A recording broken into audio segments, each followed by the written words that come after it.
Hello everyone, welcome to YSR academy. Myself Praveen. और आज के लेक्चर में हम लोग देखने वाले ज्योग्राफी का जो स्कोप है, ठीक है। वो लास्ट लेक्चर में हम लोगों ने देखा था कि ज्योग्राफी का नेचर क्या होता है, ठीक है। वो सब पढ़ा था हम लोगों ने। ज्योग्राफी का जो स्कोप होता है, कौन कौन से सब्जेक्ट से वो मिलता जुलता है, कौन कौन से सब्जेक्ट से रिलेटेड है, और कौन कौन के सब्जेक्ट के साथ उसके कंसेप्शंस जुड़ते हैं, उसके बारे में पढ़ेंगे। और उसके बाद हम लोग पढ़ेंगे कि क्या क्या करियर अपॉर्चुनिटीज है, क्या क्या यूजेस है, यूटिलाइजेशन है ज्योग्राफी का, उसके बारे में पढ़ने वाले। सो स्टार्ट करते हैं आज का लेक्चर।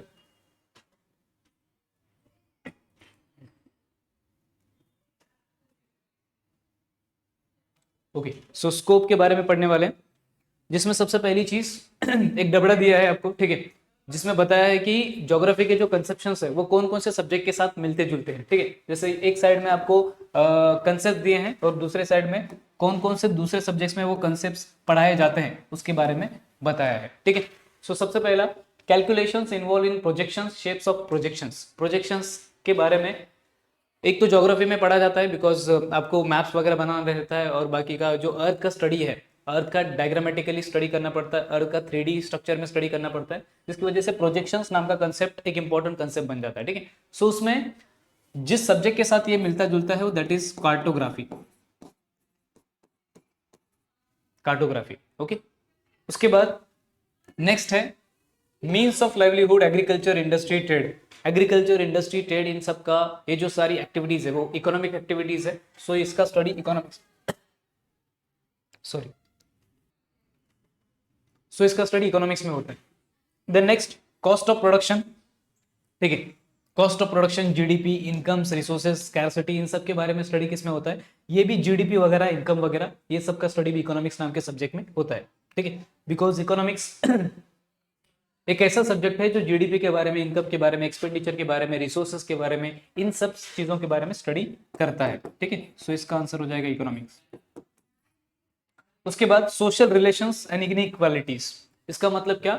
जो भी सोसाइटी में लोग रहते हैं वो आपस में कैसे रिलेशंस रख रहे हैं, सोशल रिलेशंस, ठीक है। जैसे फैमिली वाला रिलेशंस, उसके बाद मैरिज वाला रिलेशन, उसके बाद सोसाइटी में आपस में जो अलग अलग कम्युनिटीज होती है, ग्रुप्स होते हैं, अलग अलग कास्ट के लोग होते हैं, अलग अलग रिलीजन के लोग होते हैं, तो वो आपस में किस तरह से रह रहे हैं उसको सोशल रिलेशंस बोला जाता है। और वो सोशल रिलेशंस का स्टडी कौन से सब्जेक्ट में होता है? एक तो ज्योग्राफी में भी होता है, ह्यूमन ज्योग्राफी में, और दूसरा होता है सोसाइटी या फिर सोशोलॉजी, सोशियोलॉजी, ठीक है। सोशियोलॉजी में उसका स्टडी होता है। उसके बाद racial structure of humans. Basically humans का स्टडी ह्यूमन ज्योग्राफी में भी होता है, मतलब ज्योग्राफी सब्जेक्ट में होता है। और दूसरा जो सब्जेक्ट है जिसमें ह्यूमंस का डिटेल में स्टडी होता है दैट इज एंथ्रोपोलॉजी। एंथ्रोपोलॉजी का मीनिंग सिंपल है, it is nothing but study of humans, ठीक है, ऐसा। देन आगे बढ़ेंगे हम लोग। यहाँ पे जो दिया है रॉक्स एंड मिनरल्स का जो स्टडी होता है वो कौन से सब्जेक्ट में होता है? Rocks and minerals, rock structure के बारे में ज्योग्राफी में भी पढ़ाया जाता है। और दूसरा एक जियोलॉजी करके एक बड़ा सा सब्जेक्ट है जिसमें डिटेल में स्टडी होता है, जियोलॉजी, ठीक है। जियो मतलब अर्थ, अर्थ का स्टडी, लॉजी मतलब स्टडी, सिंपल। उसके बाद behaviour of humans in different climates and topography, ठीक है। मतलब ह्यूमंस का अलग अलग क्लाइमेट में किस तरह से स्टडी किया जाता है उसके बारे में बताया है, ठीक है। तो ये नॉर्मली ज्योग्राफी में भी आता है। और दूसरा जो सब्जेक्ट है दैट इज ह्यूमंस के बारे में जो डिटेल में स्टडी किया जाता है वो अपना क्लाइमेटोलॉजी, मतलब ह्यूमंस और क्लाइमेट का क्या रिलेशन है उसमें। एक तो क्लाइमेटोलॉजी भी आएगा और एक सब्जेक्ट आ सकता है, ओके। या तो क्लाइमेटोलॉजी या फिर डायरेक्टली साइकोलॉजी भी लिख सकते हैं हम लोग, जैसे कि सिंपल इसमें बेसिकली साइकोलॉजी आएगा। बिकॉज बिहेवियर की बात की अगर ध्यान से देखेंगे तो बिहेवियर ऑफ ह्यूमंस, मतलब ह्यूमंस का बिहेवियर, ह्यूमंस का जो भी थिंकिंग पैटर्न होता है अलग अलग क्लाइमेट में, उसके बारे में बताया है। तो बिहेवियर को अगर स्टडी करना है तो best that is psychology, psychology एक है। और दूसरा अगर ज्योग्राफी में पढ़ेंगे तो ज्योग्राफी में जो ब्रांच है दैट इज क्लाइमेटोलॉजी, जिसमें क्लाइमेट के बारे में डिटेल में पढ़ा जाता है, ठीक है। सो यहाँ पे आंसर साइकोलॉजी आएगा।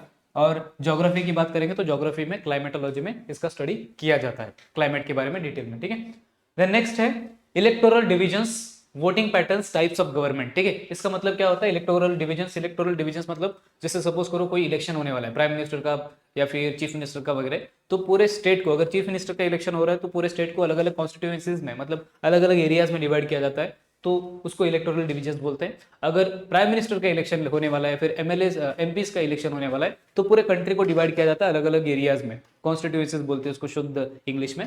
तो electoral divisions, voting patterns, types of government, इन सब के बारे में जो स्टडी होता है ये ज्योग्राफी में भी थोड़ा बहुत पढ़ाया जाता है, ह्यूमन ज्योग्राफी में। और दूसरा जो कनेक्टेड है that is political science.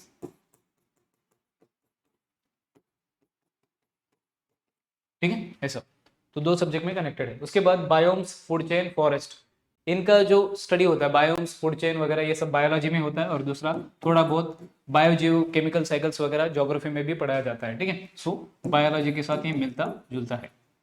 Next है chemical, weathering, erosion, acid rain वगैरह। अगर यहाँ पे ध्यान से देखोगे तो केमिकल वर्ड है, तो केमिकल रिएक्शंस वगैरह आ जाएंगे इसमें। तो ये किसमें कन्वर्ट हो जाएगा, कौन से सब्जेक्ट में, दैट इज केमिस्ट्री। ठीक है, केमिस्ट्री में convert. Next mean, variance, correlation, regression. Mean वगैरह अगर आपको कुछ डेटा वगैरह इंटरप्रेट करना रहेगा, कुछ डेटा बताना रहेगा, कुछ डेटा निकालना रहेगा, कंक्लूजन्स निकालने रहेंगे, पाई डायग्राम्स को शॉर्ट में कंक्लूड करना रहेगा वगैरह वगैरह, तो ज्योग्राफी में स्टडी होता है। सेकंड चीज, इसका स्टडी कहाँ पे होता है, स्टैटिस्टिक्स में, स्टैटिस्टिक्स नाम का जो सब्जेक्ट है उसमें। ठीक है, और लास्ट में पास्ट ऑफ डिफरेंट प्लेसेस, मतलब पास्ट मतलब सिंपल यहाँ पे हिस्ट्री का कनेक्शन है। अलग अलग प्लेसेस का जो ज्योग्राफी होता है उसके साथ कोई ना कोई हिस्ट्री कनेक्टेड होता है। जैसे सपोज करो अगर एक बहुत बड़ा वाटरफॉल है, जैसे सपोज करो इंडिया का जो सबसे बड़े वाटरफॉल्स में एक है दूध सागर वाटरफॉल, जो गोवा के आसपास आपको देखने को मिलेगा। ठीक है, चेन्नई एक्सप्रेस से अगर कोई जाएगा तो बीच में दूध सागर वाटरफॉल देखने को मिलता है। ठीक है, सो वो उसका कुछ ना कुछ हिस्ट्री रहेगा उस वाटरफॉल का, सिंपल सी बात है। अगर कोई बहुत बड़ा लेक रहा, रिवर रहा, या फिर कोई ओशन रहा, तो उसका कुछ ना कुछ पास्ट रहता है। सो अलग अलग प्लेसेस का पास्ट रहता है, मतलब ज्योग्राफिकल प्लेसेस का।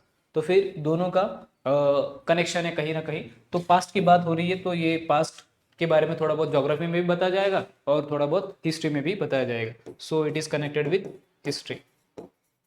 Okay, simple. सो ये इस तरीके से हम लोगों को ये डबरा कंप्लीट करना था। ठीक है, हो गया, जिसमें अलग अलग कंसेप्ट जो ज्योग्राफी में पढ़ाए जाते हैं वो दूसरे सब्जेक्ट्स में भी पढ़ाए जाते हैं, इसके बारे में बताया है। Okay, then next geographical explanation में, ठीक है, थोड़ा बहुत डिटेल में बताया है। सबसे पहले इंटरकनेक्टेड डिसिप्लिन्स। डिसिप्लिन्स का मतलब होता है नॉर्मली आपके अलग अलग सब्जेक्ट्स। ठीक है, सब लोग सारे सब्जेक्ट्स एक दूसरे से इंटरकनेक्टेड है, उसके बारे में बताया है। So geography is closely link with various disciplines, both natural and social sciences. ठीक है, नेचुरल साइंसेस मतलब जो नॉर्मली फिजिक्स, केमिस्ट्री, बायोलॉजी, ये सारे नेचुरल साइंसेस में आते हैं। और सोशल साइंस मतलब हिस्ट्री, ज्योग्राफी, पॉलिटिक्स, इकोनॉमिक्स वगैरह वगैरह। ठीक है, सो इन सब में, ज्योग्राफी में और बाकी के सारे साइंसेस में, भले वो नेचुरल साइंस हो भले वो सोशल साइंस हो, उनसे कनेक्शंस बनते हैं। Next, link with physical sciences, जैसे जियोलॉजी। फिजिकल साइंस भी एक तरह का होता है। फिजिकल साइंस मतलब जो अर्थ को फिजिकली स्टडी किया जा रहा है, जैसे जियोलॉजी। जियोलॉजी का मतलब क्या होता है, सिंपल अभी हम लोगों ने देखा था। ठीक है, जियोलॉजी में क्या क्या स्टडी होता है, रॉक्स के बारे में स्टडी होता है, या फिर जमीन के बारे में, अर्थ के बारे में स्टडी होता है। जैसे कि यहाँ पे बताया है रॉक्स एंड मिनरल्स जियोलॉजी में स्टडी होता है। ठीक है, रॉक्स, मिनरल्स वगैरह, या फिर जमीन का स्टडी। Next, meteorology. मीटियोरोलॉजी में किसका स्टडी किया जाता है, वेदर का। ठीक है, उसके बाद हाइड्रोलॉजी। हाइड्रोलॉजी में स्टडी किसका किया जाता है, पानी का, स्टडी ऑफ वाटर। लॉजी का मतलब स्टडी होता है, और आगे जो भी वर्ड लगा रहेगा उसका कुछ ना कुछ मीनिंग रहेगा। जैसे हाइड्रो मतलब वाटर, लॉजी मतलब स्टडी, स्टडी ऑफ वाटर।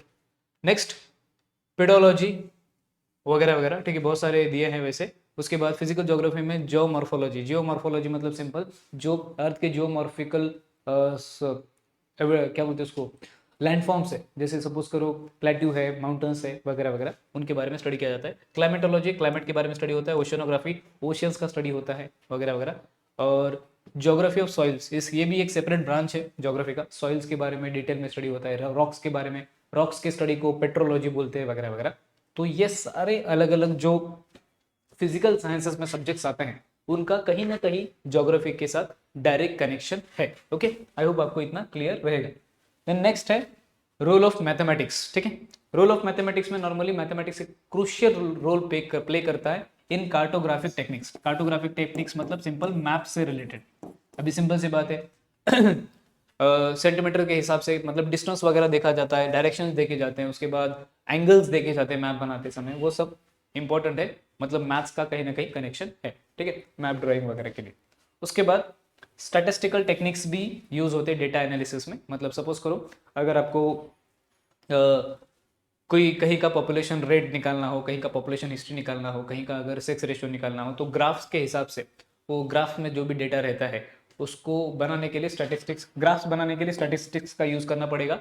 और ग्राफ्स के माध्यम से हम लोग क्या कर सकते हैं, पढ़ सकते हैं, सुन सकते हैं, समझ सकते हैं कि कहीं का डेटा कैसा है वगैरह वगैरह। ठीक है, सो आई होप आपको इतना क्लियर रहेगा। सो बेसिकली यही बताया है कि ज्योग्राफी का बाकी दूसरे सब्जेक्ट्स के साथ बहुत गहरा रिश्ता है, सिंपल। ठीक है, देन आगे पढ़ेंगे। So interconnectedness in the human geography, simple सी बात है, ह्यूमन ज्योग्राफी जो हम लोगों ने पहले भी पढ़ा है कि ह्यूमंस के बीच में और बाकी एनवायरमेंट के बीच में जो भी कनेक्शन, जो भी रिलेशनशिप है उसके बारे में ह्यूमन ज्योग्राफी में पढ़ाया जाता है। ठीक है, इसमें बहुत सारे सब्जेक्ट्स आते हैं, जैसे कि सपोज करो सोशियोलॉजी। सोशियोलॉजी मतलब स्टडी ऑफ सोसाइटी, सोसाइटी को स्टडी किया जाता है। पॉलिटिकल साइंस में अभी हम लोगों ने देखा था इलेक्शन से रिलेटेड और वोटिंग से रिलेटेड जो भी चीजें होती है वो पॉलिटिकल साइंस में स्टडी किया जाता है। इकोनॉमिक्स देखा था हम लोगों ने, हिस्ट्री देखा था। डेमोग्राफी एक इंपॉर्टेंट है, डेमोग्राफी मतलब स्टडी ऑफ पॉपुलेशन। ठीक है, पॉपुलेशन के बारे में स्टडी किया जाता है, तो ये भी कहीं ना कहीं ज्योग्राफी से रिलेटेड है। उसके बाद वही social, political, economic, population, historical geography, वो सारे ब्रांचेस क्रिएट हुए हैं because of their connection with the geography. Next, geography is interface with the natural and social sciences. ये भी हम लोगों ने देखा था नेचुरल साइंसेस में क्या क्या आ रहा था, जियोलॉजी वगैरह, ओशनोग्राफी वगैरह वगैरह।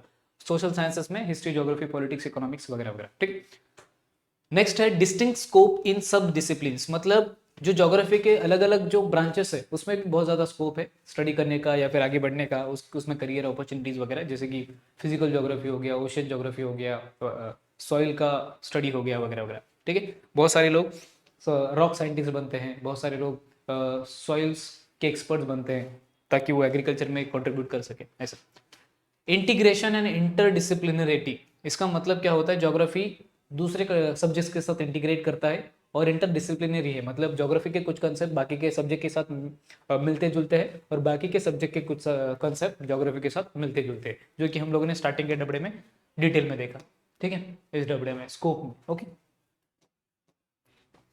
नेक्स्ट है development from the main stream discipline. Normally geography, जो ज्योग्राफी के मेन ब्रांचेस हैं उनका ओरिजिन ज्योग्राफी से हुआ है, तो कहीं ना कहीं ज्योग्राफी से अलग अलग ब्रांचेस क्रिएट हुए, जैसे कि फिजिकल ज्योग्राफी हो गया, ह्यूमन ज्योग्राफी हो गया, पॉपुलेशन ज्योग्राफी हो गया, सॉइल ज्योग्राफी हो गया, रॉक ज्योग्राफी हो गया वगैरह वगैरह। ठीक है, सो बेसिकली यही बताया बार बार इन्होंने कि ज्योग्राफी का दूसरे सब्जेक्ट के साथ लेना देना है, गहरा रिश्ता है। ठीक है, देन उसको थोड़ा और अच्छे से खूबसूरत तरीके से इस डबड़े में बताया है। ठीक है, गोलाकार डबड़े में, इसमें देखो ये ज्योग्राफी सेंटर में आएगा अपना। ठीक है, ज्योग्राफी सेंटर में आएगा और किस तरह से वो दूसरे स्टडी के साथ, दूसरे सब्जेक्ट्स के साथ रिलेटेड है उसके बारे में बताया। जैसे सबसे पहले अगर देखेंगे हम लोग फिजिकल ज्योग्राफी, फिजिकल ज्योग्राफी में जियोलॉजी मतलब, जियोलॉजी मतलब हम लोगों ने देखा था study of rocks minerals, geomorphology landforms का स्टडी, मीटेरोलॉजी वेदर का स्टडी, क्लाइमेटोलॉजी क्लाइमेट का स्टडी, बायोलॉजी बायोजियोग्राफी, उसके बाद पेडोलॉजी जियोग्राफी ऑफ सॉइल्स वगैरह वगैरह। मतलब बेसिकली ये हम लोगों ने पहले ही देखा, थोड़ा सा डायग्रामेटिक फॉर्म में उन्होंने बताया है।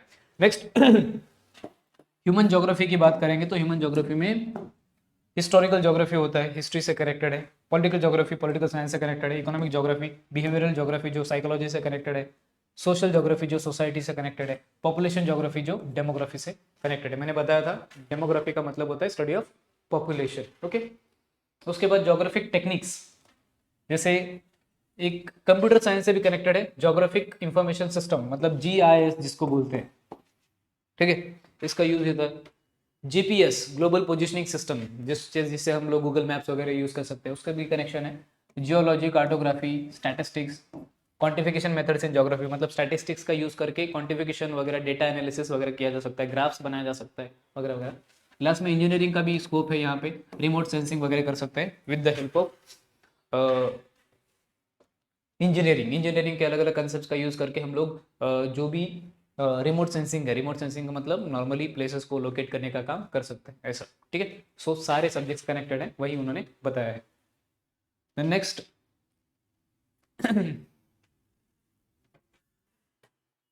Okay, latest trends in the geography. Latest trends की बात करेंगे तो सबसे पहले तो कॉज एंड इफेक्ट एनालिसिस है, जिसके बारे में मैंने लास्ट लेक्चर में आपको बताया था। हर अगर कोई इवेंट होता है तो उसका कुछ ना कुछ कॉज होता है और उसका कुछ ना कुछ इफेक्ट पड़ता है, ठीक है। जैसे सपोज करो कि अगर साइक्लोन आ रहा है तो उसका कुछ ना कुछ रीजन रहेगा और उसका कुछ ना कुछ इम्पैक्ट पड़ेगा, इफेक्ट पड़ेगा। अर्थक्वेक आ रहा है तो उसके रीजन्स रहेंगे, उसका इम्पैक्ट पड़ेगा। जैसे अर्थक्वेक आएगा तो सिंपल रीजंस क्या होता है कि अर्थ के नीचे, जो जमीन के नीचे जो भी, सपोज करो ये अर्थ है, ये जमीन है, यहाँ पे कुछ ना कुछ मूवमेंट्स होता है, रेडियो एक्टिव मूवमेंट्स, या फिर जो जियोलॉजिकल मूवमेंट्स होते हैं, उनकी वजह से जो प्रेशर है वो रिलीज हो जाता है वेव्स के फॉर्म में, ठीक है। वेव्स के फॉर्म में रिलीज होता है वो waves, primary wave, secondary wave, surface waves, ऐसा होता है। 3 टाइप के वेव्स होते हैं, ठीक है। सो वेव्स में रिलीज होता है एनर्जी इन द अर्थक्वेक, मतलब सिंपल वेव्स के फॉर्म में एनर्जी का रिलीज होना, जिसकी वजह से अर्थ शेक होता है। अर्थ शेक हो गया तो फिर ये सारे जो ऊपर के माउंटेन्स है, प्लेट्यूज है, बिल्डिंग्स है, रोड्स है, सब कुछ गिर सकता है, शेक हो सकता है, simple shaking of the earth. तो कॉज एंड इफेक्ट एनालिसिस, मतलब अर्थक्वेक का एक इफेक्ट है तो उसका कुछ ना कुछ कॉज रहेगा। उसके बाद intra and inter disciplinary avenues, मतलब सिंपल इंट्रा डिसिप्लिन मतलब with in the subject, subject के अंदर बहुत सारे डिसिप्लिन है, मतलब ब्रांचेस है ज्योग्राफी के, जैसे फिजिकल ज्योग्राफी और ह्यूमन ज्योग्राफी वगैरह वगैरह, वो सब हम लोगों ने देखा है। नेक्स्ट इंटर डिसिप्लिनरी मतलब सिंपल दूसरे सब्जेक्ट के साथ उसका लेना देना है, जैसे कि पहले बताया है political science, economics, history, geography, history, political science, economics, उसके बाद साइकोलॉजी, सोशियोलॉजी वगैरह। नेक्स्ट है dynamic nature of the geography. Geography एक डायनामिक सब्जेक्ट है, सिंपल वक्त के साथ चेंज होता जाता है उसका सब्जेक्ट मैटर, बिकॉज वक्त के साथ पूरे दुनिया में अलग अलग चेंजेस आ रहे हैं, माउंटेन्स बन रहे हैं, माउंटेन्स डिस्ट्रॉय हो रहे हैं, कॉन्टिनेंट्स बन रहे हैं, कॉन्टिनेंट स्प्लिट हो रहे हैं, ओशियंस का लेवल बढ़ते जा रहा है, उसके बाद अब्रप्ट चेंजेस आ रहे हैं क्लाइमेट में वगैरह वगैरह। ये सब चेंजेस होते रहेंगे, सिंपल सी बात है, जब से दुनिया बनी है तब से आज तक और आगे हजारों लाखों करोड़ों सालों तक ये दुनिया में चेंजेस होते रहेंगे। उसके हिसाब से ज्योग्राफी में भी स्टडी का मैटर चेंज होता रहेगा और इसीलिए उसको dynamic nature of the geography बोला जाता है, मतलब ज्योग्राफी एक डायनामिक सब्जेक्ट है, ठीक है। नेक्स्ट है रोल ऑफ टेक्नोलॉजी। ज्योग्राफी में टेक्नोलॉजी का भर भर के यूज कर सकते हैं हम लोग, ठीक है। जैसे सबसे पहले तो ऑडियो विजुअल मीडिया का यूज किया जा सकता है। ऑडियो विजुअल मीडिया मतलब क्या होता है, जिसको सुन भी सकते हैं, जिसको देख भी सकते हैं, ठीक है, ऐसा। जैसे टीवी, टेलीविजन का यूज कर सकते हैं ज्योग्राफिकल कंसेप्ट लोगों तक पहुंचाने के लिए, ठीक है, ये एक हो सकता है। उसके बाद नेक्स्ट इंफॉर्मेशन टेक्नोलॉजी का मतलब आईटी का यूज कर सकते हैं, जीपीएस वगैरह, जीआईएस वगैरह का यूज कर सकते हैं। उसके बाद बहुत सारा मतलब जो भी रिसर्च और एनालिसिस है, मतलब ज्योग्राफी में अगर रिसर्च वगैरह करना है तो टेक्नोलॉजी का भर भर के यूज किया जा सकता है। जैसे अभी हम लोग मत्स्या 6000 करके एक छोटा सा मशीन भेज रहे समुंदर में, गवर्नमेंट की तरफ से, मत्स्य 6000। इस मशीन का काम क्या है कि 6000 फीट अंदर जाएगा ये समुंदर में, और वो मरीन लाइफ को स्टडी करेगा, मतलब वो इनडायरेक्टली ज्योग्राफी में ही आ गया, ठीक है। सो टेक्नोलॉजी का यूज करके हम लोग ये सब कर सकते हैं। Next technology in data collection, simple data collection. अभी पहले के ज़माने में क्या होता था, घर घर में जाके वो सब पर्चे वगैरह भरना पड़ता था, रिपोर्ट्स वगैरह लिखना पड़ता था। लेकिन आज के ज़माने में आराम से आप कंप्यूटर्स का यूज़ कर सकते हो, सॉफ्टवेयर का, जीपीएस का, जीआईएस का यूज़ कर सकते हो, मशीन्स का यूज़ कर सकते हो, basically to collect the data, to analyse the data and to research on the geographical topics. Okay, so ये सब बताया है इधर तक। आई होप आपको इधर तक क्लियर होगा सब कुछ, सारे concept. Okay, so next GIS and mapping, ठीक है। जीआईएस का यूज किया जा सकता है, जीपीएस का यूज किया जा सकता है ज्योग्राफी में, स्पेशली मैपिंग करने के लिए, जैसे कि यहाँ पे दिखाया है, ठीक है। जैसे यूएस का ये मैप है छोटू सा, ठीक है। यूएस के पॉपुलेशन डेंसिटी के बारे में बताया है कि जैसे आप लोगों ने यहाँ पे देख सकते हो आप लोग इंडेक्स में, ठीक है। जो ज़्यादा डेंस रहेगा वहाँ पे रेड कलर है, जो मॉडरेट रहेगा वो ऑरेंज कलर है, फिर पीला कलर, फिर लाइट कलर वगैरह वगैरह, ठीक है। तो जीआईएस के हिसाब से सैटेलाइट इमेजेस का यूज़ करके वगैरह वगैरह हम लोग मैपिंग के लिए इसका फ़ायदा उठा सकते हैं। ज्योग्राफी में मैपिंग के लिए वगैरह जीआईएस का सिस्टम यूज़ कर सकते हैं, मतलब टेक्नोलॉजी को यूज़ कर सकते हैं बेसिकली। उसके बाद टेक्नोलॉजी का और क्या क्या यूज़ हो सकता है, apps and daily life applications, मतलब ऐप्स वगैरह बना सकते हैं। जैसे सिंपल गूगल मैप एक ऐप है, ठीक है। गूगल मैप का यूज़ किया जाता है आज के ज़माने में, तो ज्योग्राफिकल लोकेशंस पता करने के लिए, मतलब सपोज करो ठाणे से मुंबई जाने के लिए, मुंबई से पुणे जाने के लिए वगैरह वगैरह, ये लोकेशंस मतलब ज्योग्राफिकल लोकेशंस घूमने के लिए टेक्नोलॉजी का, ऐप्स का वगैरह यूज़ किया जा सकता है। मैथमेटिकल एंड कंप्यूटर मॉडल्स बनाने के लिए भी यूज़ किया जा सकता है, ठीक है। नॉर्मली ज्योग्राफी में इन सबको यूज़ किया जा सकता है, मैथमेटिकल और कंप्यूटर मॉडल्स को, मैथ्स के मॉडल्स को, कंप्यूटर मॉडल्स को यूज़ किया जा सकता है, 3D इमेजेस वगैरह क्रिएट किया जा सकता है इस तरीके से, ठीक है। अलग अलग चीज़ अलग अलग ट्रेंड्स दिखाने के लिए, जैसे माइग्रेशन दिखाने के लिए, इंडस्ट्रियलाइजेशन दिखाने के लिए, अर्बनाइजेशन और क्रॉपिंग इंटेंसिटी या फिर क्रॉपिंग पैटर्न दिखाने के लिए, इन सब चीज़ों के लिए हम लोग मैथमेटिकल मॉडल्स का यूज़ कर सकते हैं कि पहले कितना था, कितना डेटा था, अभी कितना डेटा है, उसको ग्राफ्स के माध्यम से दिखाओ, या फिर सपोज करो कि एक 3D मॉडल्स बनाओ वगैरह वगैरह ऐसा। Next, forecasting the environmental changes, जो भी एनवायरमेंट में चेंजेस हो रहे हैं, ठीक है, उसको फोरकास्ट करने के लिए, मतलब अंदाजा लगाने के लिए। जैसे आप लोगों ने देखा होगा कल का मौसम खराब रहेगा, अच्छा रहेगा, धूप आएगी वगैरह वगैरह, ऐसे टीवी पे जो चिल्लाते हैं लोग वेदर फोरकास्टिंग करने वाले, वो कहीं ना कहीं ज्योग्राफी के बारे में बता रहे, because weather is the concept in geography, simple. Next, statistical techniques and data analysis. इसका मतलब क्या होता है, नॉर्मली जो स्टैटिस्टिकल टेक्निक्स होते हैं वो, उसका मतलब सिंपल होता है कि जो भी ग्राफ्स है, जो भी मीन मोड वगैरह वगैरह जो कंसेप्ट है, उनका यूज और डेटा एनालिसिस का यूज ज्योग्राफी में किया जा सकता है, ताकि अलग अलग कंसेप्ट हमें पता चल सके। जैसे सपोज करो कि अर्थ सरफेस को अगर स्टडी करना है तो उसमें हम लोग डिस्टेंस वगैरह, मीन वगैरह सब कुछ निकाल सकते हैं, रेडियस वगैरह निकाल सकते हैं, अर्थ का डिस्टेंस दूसरे स्टार्स के साथ, दूसरे प्लैनेट्स के साथ कैसा डिस्टेंस है, क्या क्या दोनों के बीच में फिजिकल फीचर्स है, उनके क्या क्या जो भी फीचर्स है उनको किस तरह से मैथमेटिकल मॉडल्स में, स्टैटिस्टिकल्स मॉडल्स में डाला जा सकता है, ताकि लोगों को समझने में आसानी हो, ठीक है। जैसे सपोज करो अर्थ का कितना परसेंट जमीन है और कितना परसेंट वाटर है, ये अगर दिखा रहा हो तो ये 71% वाटर और 29% लैंड,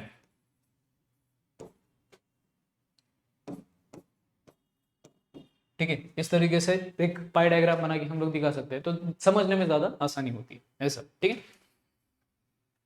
है। Okay, next, career opportunities in the geography. Geography में क्या क्या करियर अपॉर्चुनिटीज है उसके बारे में बताया है। तो सबसे पहले ज्योग्राफी में बहुत ज्यादा स्कोप है करियर्स का, अलग अलग करियर्स का, जिसके बारे में आगे हम लोग देखेंगे, डिटेल में बताया है, ठीक है। अलग अलग स्ट्रॉन्ग नॉलेज बेस प्रोवाइड करता है कॉम्पिटेटिव एग्जामिनेशन, जैसे कि suppose UPSC, union public service commission, MPSC, Maharashtra public service commission वगैरह वगैरह, ऐसे जो अलग अलग स्टेट के पीसीएस एग्जाम्स होते हैं, यूपीएससी जैसे एग्जाम्स होते हैं, जहाँ पे कॉम्पिटेटिव एज होता है, मतलब कंपटीशन होता है लोगों के बीच में, ताकि वो कॉम्पीट करके सिलेक्ट हो जाए, सिंपल, ठीक है। सो कॉम्पिटेटिव एग्जाम्स के लिए ज्योग्राफी अगर वो सिलेबस में है, तो फिर अगर ज्योग्राफी का नॉलेज स्ट्रांग रहेगा तो फिर बहुत ज़्यादा फायदा होता है, ये एक है। उसके बाद बहुत सारे hard and soft skills develop होने के लिए काम करता है। जैसे अगर आप फील्ड पे जाके स्टडी करते हो, ऑब्जर्व करते हो, स्टडी करते हो, रिपोर्ट्स बनाते हो, तो आपके स्किल्स डेवलप होते हैं लोगों से बात करने से वगैरह वगैरह, ऐसा। मेजर करियर पॉसिबिलिटीज बहुत सारे हैं, जैसे कि यहाँ पे एक दिया है, अर्बन प्लानिंग के लिए एक्सपर्ट्स की जरूरत होती है, एनवायरमेंटल मैनेजमेंट के लिए एक्सपर्ट्स की जरूरत होती है, जीआईएस एनालिसिस के लिए लोगों की जरूरत होती है जिनको ज्योग्राफी का नॉलेज अच्छा खासा होगा, कार्टोग्राफी मतलब मैप्स बनाने के लिए पर्सन्स की जरूरत होती है वगैरह वगैरह। ऐसे बहुत सारे करियर अपॉर्चुनिटीज है जो आगे हम लोग देखेंगे डिटेल में। Next, combination with other disciplines. Combination with other disciplines मतलब क्या, in some cases knowledge of other disciplines is, मतलब नॉर्मली ज्योग्राफी का बहुत सारे डिसिप्लिन्स के साथ कॉम्बिनेशन है, जैसे पॉलिटिकल साइंस, हिस्ट्री हो गया वगैरह वगैरह, साइकोलॉजी वगैरह वगैरह। तो ज्योग्राफी का नॉलेज होना एक फायदा देता है दूसरे सब्जेक्ट को समझने के लिए, ठीक है, ऐसा। तो इंटरडिसिप्लिनरी जो इसका नेचर है, दूसरे डिसिप्लिन्स के साथ या फिर दूसरे सब्जेक्ट्स के साथ जिस तरह से ये कॉम्बिनेशन रखता है, उससे हमें क्या होता है कि जो भी सब्जेक्ट है उसको समझने में आसानी होती है, उसके बारे में बताया है, ठीक है। और जो लोग ऐसे जॉब्स करते हैं जिनका इंटरडिसिप्लिनरी मैटर है, मतलब ज्योग्राफी और बाकी सब्जेक्ट के साथ मिलता जुलता रिश्ता है, दोनों दोनों टाइप का नॉलेज उनके लिए ज़रूरी है, तो इस तरीके से हम लोग क्या कर सकते हैं, दोनों सब्जेक्ट साथ में पढ़ सकते हैं, या फिर दोनों सब्जेक्ट का नॉलेज अच्छे से अपने करियर में यूज़ कर सकते हैं, ये बताया है। देन करियर अपॉर्चुनिटीज अगर देखेंगे, ठीक है, तो सबसे पहला कार्टोग्राफर है। कार्टोग्राफर मतलब मैप बनाने वाला। फिर climate change analyst and climatologist, ये बन सकते हो अगर ज्योग्राफी का स्ट्रॉन्ग नॉलेज है तो। क्लाइमेट चेंज को एनालाइज करने वाला, क्लाइमेटोलॉजिस्ट मतलब क्लाइमेट को स्टडी करने वाला। डेमोग्राफर मतलब सेंसस ऑफिसर, या फिर डेमोग्राफर पॉपुलेशन को स्टडी करने वाला, या फिर सेंसस ऑफिसर मतलब सेंसस निकालने वाला पूरी कंट्री का। जियोस्पेटियल एनालिस्ट मतलब जो जियोस्पेटियल मतलब अर्थ की जो लोकेशन है उनका स्टडी करने वाला। जर्नलिज्म, जिसको ज्योग्राफी के बारे में इंटरेस्ट है वो ज्योग्राफी से रिलेटेड पत्रकारिता कर सकता है। सर्वेयर, सर्वे करने वाला। अर्बन प्लानर, अर्बन एरियाज की प्लानिंग करने वाला। रिसर्चर नॉर्मल है। फ्रीलांसर ब्लॉगर वगैरह बन सकते हैं, रिपोर्ट राइटर बन सकते हैं, ट्रैवल ब्लॉगर बन सकते हैं, अलग अलग जोग्राफिकल प्लेसेस जैसे बीचेस, माउंटेन्स, फोर्ट्स वगैरह दिखाने के लिए। ये करियर अपॉर्चुनिटीज़ है। अगर आपको स्पेशलाइजेशन करना है इन ब्रांच ऑफ ज्योग्राफी तो कार्टोग्राफिक में स्पेशलाइजेशन कर सकते हो, जीआईएस में कर सकते हो, क्लाइमेटोलॉजी में कर सकते हो, ठीक है। Population geography, GIS, any field of geography जैसे physical geography, okay, human geography वगैरह वगैरह, कार्टोग्राफी वगैरह वगैरह, urban geography, any branch of geography, any branch of geography, ठीक है। मतलब नॉर्मली अगर ये सब आपको बनना है तो इसमें स्पेशलाइजेशन होना ज़रूरी है, ऐसा बताया है, ठीक है। इन दोनों का कनेक्शन है, ठीक है। अगर जर्नलिज्म बनना है तो किसी भी फील्ड का जर्नलिज्म बन सकते हो, कार्टोग्राफर बनना है तो कार्टोग्राफी में आपको स्पेशलाइजेशन करना पड़ेगा, क्लाइमेट चेंज एनालिस्ट बनना है तो क्लाइमेटोलॉजी में स्पेशलाइजेशन करना पड़ेगा। सो बेसिकली ये सारी करियर अपॉर्चुनिटीज़ है, और इनको बनने के लिए क्या क्या आपके पास क्वालिफिकेशन होना चाहिए ये इधर बताया, ठीक है। नेक्स्ट, डिजास्टर मैनेजमेंट स्पेशलिस्ट, इसके लिए जियोमॉर्फोलॉजी का या फिर डिजास्टर मैनेजमेंट का कोर्स क्या होना चाहिए। टूर ऑपरेटर या फिर टूरिस्ट गाइड बनने के लिए, टूरिस्ट गाइड भी बहुत पैसा छपता है, ठीक है। सो वो बनने के लिए आपको human geography, tourism management, historical geography, ये सब का नॉलेज थोड़ा बहुत होना जरूरी है, मतलब स्पेशलाइजेशन होना जरूरी, थोड़ा बहुत से काम नहीं चलेगा। नेक्स्ट, डेटा साइंटिस्ट होने के लिए स्टैटिस्टिकल ज्योग्राफी, ये सारे आप देख लेना, ठीक है, सिंपल है। स्टैटिस्टिकल ज्योग्राफी जो हम लोगों ने पढ़ा, कंप्यूटर का थोड़ा बहुत नॉलेज होना चाहिए क्योंकि वो सेंसस वगैरह बना रहा है, एनालिस्ट है, डेटा साइंटिस्ट है, तो फिर उसको कंप्यूटर का नॉलेज होना चाहिए। आर्टिफिशियल इंटेलिजेंस का नॉलेज होना चाहिए, मशीन लर्निंग का ये नॉलेज होना चाहिए। लास्ट में कंसल्टेंट अगर बनना है तो सिंपल कंसल्टेंट मतलब जिस कंसल्टेंसी के लिए या फिर मीटिंग वगैरह, मतलब एक एडवाइस देने वाला जो पर्सन होता है वो अलग अलग फील्ड का, जैसे मैपिंग, रिपोर्ट राइटिंग, उसका नॉलेज होगा तो फिर वो बाकी जो ज्योग्राफी को स्टडी करने वाले लोग हैं उनको एडवाइस दे सकता है, ठीक है। सो तो यहाँ पे हम लोग स्टॉप करते हैं, यहाँ तक हम लोगों ने पढ़ा। नेचर को तो ऑलरेडी पढ़ लिया है, स्कोप को यहाँ तक हम लोगों ने पढ़ा कि किस तरह से दूसरे सब्जेक्ट के साथ वो रिलेशन रखता है ज्योग्राफी का सब्जेक्ट, और किस तरह से कौन कौन सी करियर अपॉर्चुनिटीज ज्योग्राफी में है, ऐसा, ठीक है। तो यहाँ तक हम लोगों ने कंप्लीट किया, आगे का जो भी बचा कुचा है वो नेक्स्ट लेक्चर में कंप्लीट हो जाएगा। सो यहाँ पे एंड करते हैं lecture. Thank you so much.